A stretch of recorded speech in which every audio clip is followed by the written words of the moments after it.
Yo, good time crew.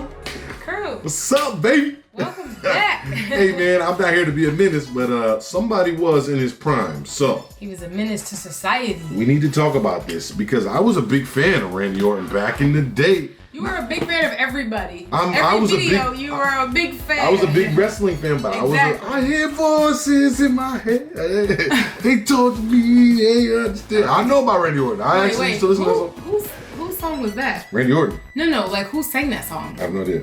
Oh. That's Randy Orton's song, right? Yeah, so it is voices. Like I said, I hear voices in my head. I was just saying. That song used to go hard. Let them sing it? Yeah. Wait, that song is by WWE music group also? Yeah, they produced their own music. But yeah, and he had the tattoos right here and here, but then he was clean here. I always thought that was a good look. Mm-hmm. Like, you know, like if I ever got tattoos, I would do it. Very on purpose. Like leave it open here. Anyway, guys, let's get to this video. Prime Randy Orton, a menace. And let's find out why they're saying it. I was gonna say this is good. I think a lot of people, including myself, have forgotten how much of a menace to society Randy Orton was in his prime. Yo, Randy Orton in his prime in the 2000s was more than a heel. He was more than bad. He was more than just a villain. He was straight up mental. He was a psychopath. He was a savage. Randy's character was straight up insane, and it was legendary. Randy at first just started off as a regular blue chip prospect, and you would have never ever expected this kid right here, would end up becoming the menace that he ended up becoming. Yo, at first he was just a young kid in Evolution doing the dirty work and helping Triple H bury the Raw roster one step at a time, but eventually he was doing some of the most insane things we've ever seen in wrestling. It all started when he was 23 years old. Randy Orton became the legend killer, and this man would just simply go around and beat up legends. These poor old men who could barely move half the time, broken hips and bones, you name it. It didn't matter. He would RKO these men. He would kick them downstairs, spit in their face, and oh my bad, it wasn't even just men. Even 80-year-old fabulous Moolah caught it.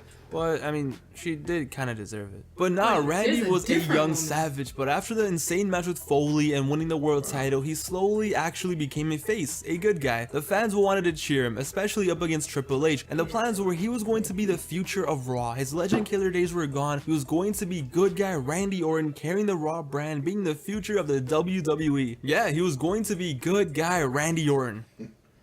But the issue was, does this look like a good guy to you? Randy in 04 and 05 just gave off the biggest douchebag vibes you could possibly imagine. He didn't know how to act like a face. It was awkward. It was weird. So they just went all in with this villain character. We thought Randy was going crazy before. Wow, he's beating up legends. Cool. Nah, after this, it was GG. Nobody was safe. Everyone was catching it, including his girlfriend. So he had a girlfriend in early 05, the sexy Staci Keibler. But nah, she was too much of a distraction. So what does he do? Middle of the ring, kiss and RKO, be gone thought. Oh my gosh, no. Stacy, watch out. J45 coming in with the special move. Why did her name have to be Stacy? And look at her, she's on the floor. You know what? I got another state my claim about my fandom. My fandom here. Back in the day, you always over exaggerate. See, that's why you would get RKO, because you over exaggerate. But so my fandom. So you know when he jumps up, he jumps up on the thing like that? I did it at the skating rink one time, and I sprained my wrist. Oh my I jumped up on the edge, did the thing, and then I leaned back. And you gotta catch yourself. Gotta cut myself, so that definitely hurt. But yeah, that would be you for your drama. Why did her name have to be Stacy? Why is that Stacy Keibler?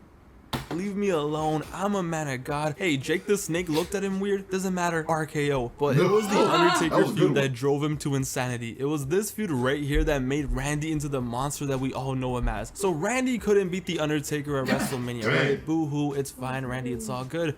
Nah, Randy doesn't go down like that. So what does Randy do in the months after that? Alright, so first, let me interfere and cost you a WWE title match, okay? Let me put a dummy that looks like you in a casket to trip you out. But you know what? That's not enough. Let me actually put you in the casket and then set it on fire. And then basically dance on your grave. Randy lost one match at WrestleMania to The Undertaker, and he made it his personal vendetta to smoke on that Undertaker pack, and when he got it, that pack was loud. But oh, okay, Undertaker, you're gonna keep coming back from the dead, it's fine, no worries. What does this man do? On the Eddie Guerrero SmackDown tribute episode, they have Eddie Guerrero's lowrider out there to pay respect to Eddie. What this psychopath? He takes the Undertaker, places him on the back of the lowrider, and yes, Eddie had just died a few days before this. He gets in the lowrider and reverses that thing back into the SmackDown SmackDown Dang. stage, causing the Undertaker and the car to blow up.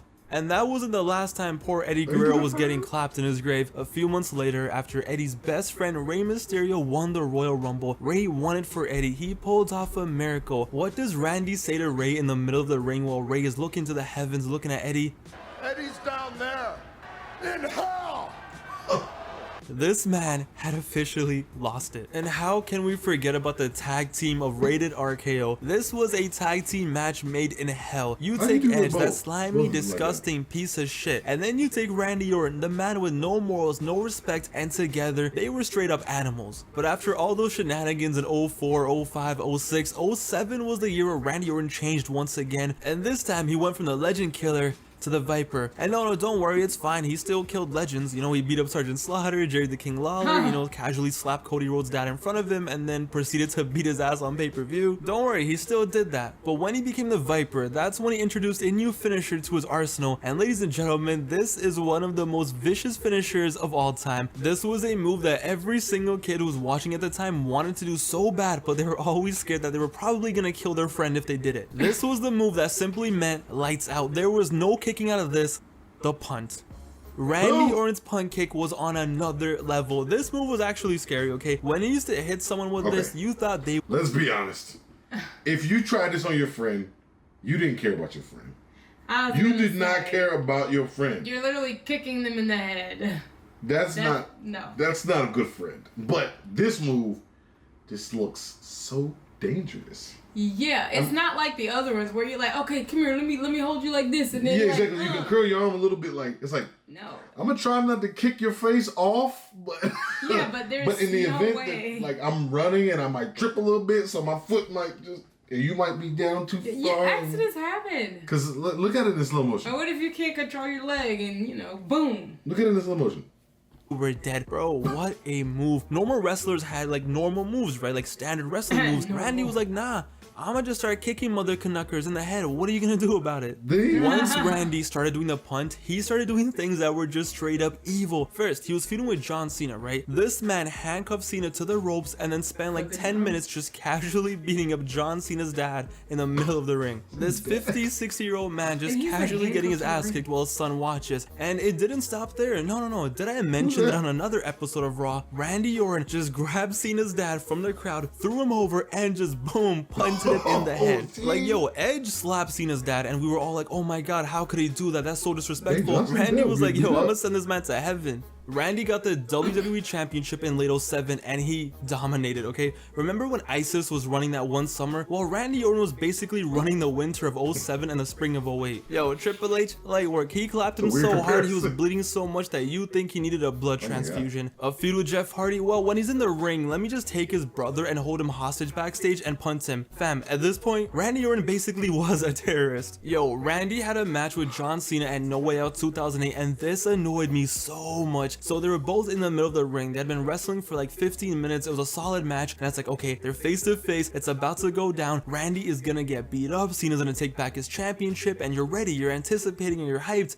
But Randy slaps the referee. And everyone's like, wait, what? Why did he slap the referee? What happened? But then the referee disqualifies Randy Orton and Randy just runs away with the title. With the belt. This man purposely got himself disqualified in a championship match to stay champion on a pay-per-view. But yeah, man, all those things were wild. All those shenanigans and moments that were insane. Randy Orton finally reached his final form, his peak of being a menace, when he shaved his head. And I don't know what kind of razor this man was doing. I don't know what kind of deadly skin fade he was getting, but he got his head shaved. He grabbed Cody Rhodes. He grabbed Ted DiBiase Jr. He created legacy and he went after the McMahons. I'm telling you, man, this was Super Saiyan Randy Orton right here. So his feud with the McMahon starts off pretty chill at first, okay? He's with Stephanie, he's insulting her, and every week he just goes above and beyond. But slowly it becomes him straight up tormenting Steph. He eventually is like, oh, you're useless, you're this, you're that. In one episode of Raw, it was Vince and Steph in the ring, and he just straight up says that, hey, now that you popped out some grandkids, you're essentially worthless. Yo, at that point already we're like, whoa, that's pretty wild, that's pretty wild. But nah, this was just the beginning.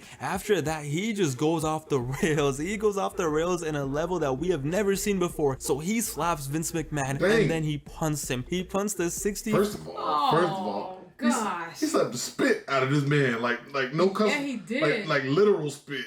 Like, he was spitting after he got smacked. And he used to spit on people. And then he punted him. So this is a different form. The bald form was a different form when he shaved his head. It's almost like he evolved into a new being. Yeah. Like, he should have changed his name, honestly. Like, and he got more cut, too. He started to look different. Like, he was bigger. And then he finished the sleeves. Yep. See, I started watching Randy Orton. He had already had the sleeves. That's Because remember in the beginning, I was telling you. He had the tattoos, but he didn't always have that. I didn't realize that. I thought he came in the game with those. Yeah. Maybe we have never seen before. So he slaps Vince McMahon and then he punts him. He punts this 64-year-old man, the owner of the company, punts him in the middle of the ring. So then Steph, who's all like scared, like, oh my god, you beat up my dad. She brings back Shane McMahon, who hadn't wrestled in a few years. So she brings Shane. Everyone's like, yay, Shane's gonna beat up Randy. What does Randy do? Well, he beats his ass too. He leaves Shane a mess in the ring. So then Steph comes out because she's like the last hope. What happens? Boom, RKO. So this man punted the dad, then he killed the brother, and then he RKO'd the sister. Hey yo, somebody get Linda out here. So at this point, the whole family has been abused, and there's only one man left. There's only one man left to save the day. The son-in-law, Triple H, comes out to save the family name, to save the family's honor. So Triple H and Stephanie McMahon's marriage for the first time is being acknowledged on TV. So now, Triple H is in the picture, and ladies and gentlemen, this is it. We get the most iconic Randy Orton moments ever. So yo, Randy had destroyed the McMahon family. He had done it all. But then on one night, it was Legacy versus Triple H in a handicap match. Before they had their match at Mania, they had a handicap match. And man, Randy Orton must be one wild guy at home, because apparently this man loves handcuffs. So they take Triple H and they handcuff him to the ropes. And he says that there's only one person who can save you now, and she better hurry. So Orton grabs a sledgehammer and he is about to wild out. But Stephanie McMahon, she runs out there, she's crying, she's running, and she begs them to stop, just pleading and begging. And Randy Orton, at his peak, in his prime, at his absolute best, he grabs her with Triple H handcuffed and begging him to stop, having to watch this. He DDTs her right then and there. Yo, Steph is laid out and Triple H is freaking out. Triple H is going insane. And you think it's over. You think it's done. Like, wow, they really did it. You know, they DDT'd Stephanie McMahon. Wow, what a great storyline. It's done. But nah, we were just beginning, because Triple H is about to cry, okay? He is tripping, he's about to cry, but Randy is smiling. So he gets a sledgehammer and he's about to do this. He's about to catch a body. But he puts it down. He's like, you know what? I got a better idea. So Triple H, with tears in his eyes, handcuffed to the ring, he is forced to watch this. He is forced to watch one of the most iconic Raw moments in history, in my opinion. Something that had the entire playground going crazy the next day. Randy Orton, smiling, looking at Triple H, kisses Stephanie McMahon. Damn, this was insane. This was one of those things that felt surreal. Like, how was this happening? How is this possible? This was in the PG era. This was 2009, but it felt so surreal. And then Randy just grabs a sledgehammer and boom, bangs in Triple H and walks away, just leaving Triple H and his wife just lying there. And as the year went on, whether he won or lost, it didn't matter. 09 was a year where he was in his final form, where he wasn't even a wrestler anymore. At this point, he was just there to wild out, destroy families, and end careers. Look no further than the stuff that he did to John Cena in 2009. Back in 07, like we mentioned, he already beat up his dad and destroyed him, RKO'd him, all that stuff. But that wasn't enough. No, that was not enough. In 09, he was the ultimate supervillain, so we had to step it up. So in an I Quit match against John Cena at Breaking Point 2009, wait, first of all, this wasn't even a match, my bad. This wasn't even a fight either. This was something. This is terrible. I didn't know he did all this stuff. I didn't remember all that. But wait, he kissed her when she was out cold. Yeah, it's like he was like kissing her neck or something. Like she's out cold and look at me. I was about to say the ultimate disrespect. Yeah, and they had just got married. Like, it's over. I kissed her down. That is terrible. And then on the other side of that thing, that's Punt's gone. And then on the other I noticed that too. And then on the other side of things here, he's yelling in John's face. And look, he's like freaking handcuffed up here, like And he got the freaking bald head. He's yelling. He looks like the drill sergeant. Exactly. That's what this looks like. This is terrible. Like on Major Payne. When he's like sunning him. You know, Major Payne when the guy, he looks like he's yelling at him like the drill sergeant. Maggot! Oh, that's crazy. Honestly, it probably isn't even allowed on YouTube. Yo, Randy beat Cena's ass for a solid 25 minutes before, Super Cena's powers kicked in. But he put out the handcuffs once again and he cuffed him and he just started clapping him. He beat Cena's ass so bad that honestly, it was kind of disturbing. Yo, he knocked him out and he was dragging his body like he was playing a hitman. But yeah, this man tied up Cena to the post and he tortured him. He actually tortured him. He would have waterboarded him if he could have. He got the kendo sticks and he started just wilding out. He was like a man possessed, a chair shots, the kendos. And yo, trust me, I have never heard John Cena cry like that like he did in this match. But how could we forget Bragging Rights 2009? After destroying families, beating up dads, and destroying legends, he had to take it to the next level. What was the next big thing he could do? How about murdering someone? It was Cena versus Randy in an Iron Man match for 1 hour. It was 1 hour of Randy Orton just being a straight up menace. So they're fighting and Randy slams John Cena's head into the pyro control thingy and the pyro went off. And yo, I swear to God, Randy looked like a caveman who had just discovered fire for the first time. So first he grabs John Cena and just throws him into the lights, trying to blow him up with the lights. But that wasn't enough. You know what? It didn't do enough damage. He needed more fire, more sparks. It wasn't enough. And it's like, yo, why stop there? Randy really wanted to be on the FBI's most wanted list. So Cena is literally crawling away for his life. He's trying to crawl away from this monster. He's trying to get away and he ends up on the stage. So Randy sees that Cena is on the stage and he goes to the pyro control thingy once again. And this man starts spamming the buttons like a kid playing Nintendo for the first time. Oh my goodness. He is just button mashing like his life depends on it and the fireworks just go off. You thought Kane was gonna come out and pew, pew, pew. Randy Orton tried blowing up John Cena with fireworks in front of 20,000 people. Officer, this guy right here. Nah, man, it's crazy. Just look at him in 2002. This guy right here, look at his face. Somehow, some way, this kid who looks like the most average 2002 American Eagle model you could possibly imagine went on to become a super villain for the ages. Ladies and gentlemen, without a doubt, I present to you a bona fide, certified menace to society, Randy Orton. Wow. After this, Randy Orton's career... There's more, man. This ain't over. You thought it was over too. That's why I did not think it was over. I did not think it was over. You did. Not at all. Continue. Begin. Went on and he did his thing. Okay, every now and then he would tweak and do something crazy, such as burning down houses, destroying earlobes, cashing in on Daniel Bryan. But man, this run right here from 2004 until 2009, this was unprecedented. Randy pushed the limits of what a heel was. Okay, they did everything and anything they could possibly think of Randy Orton to do. Yo, I'm gonna be honest, we will never ever see a character go to that level ever again. Randy Orton did it all, and I'm so happy that I grew up in this era that I was able to watch Prime Randy Orton at his absolute best just cause mayhem and destruction and be the biggest savage you could possibly imagine. Randy Orton in his prime is like a top 3 heel. I don't care what anyone says. As a heel, as the man doing horrible, vicious things, Randy Orton in his prime, top 3 all time. I don't care. Yo, in the comments below, leave your favorite Randy Orton savage moments, whether it's a quote, a match, anything, it doesn't matter. Let's give Prime Randy Orton some of his flowers. Thank you guys so much for watching this video. I had a lot of fun making it and reminiscing and just thinking about all the crazy stuff that Randy Orton's character used to...